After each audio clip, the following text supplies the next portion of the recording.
St. Paul University, Manila. Yun guys. Anong kanto ba ito? Anong street to? Malbar Guerrero, sir.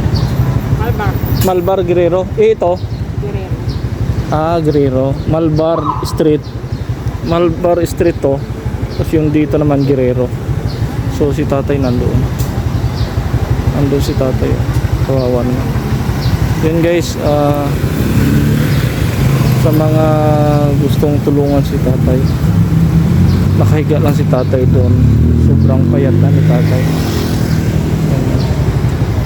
Yan, nandito siya sa Guerrero Street, Malbar Street, kanto. Itong building na to. Yan. Tapos malapit sa St. Paul University, Manila. Yan guys, kung gusto niyo siyang tulungan sa mga vlogger na malalaki na yung kumikita,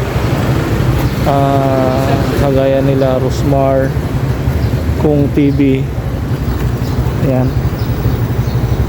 Sir Francis Leo Marcos. Yan, si Sir Francis Leo Marcos yan, tumutulong talaga noon pa yan. Talagang tumutulong na. So nananawagan ako sa gustong tulungan si tatay.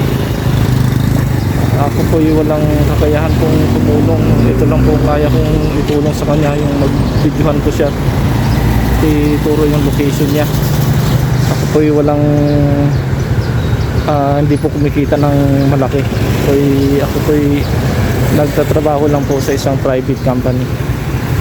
And guys, so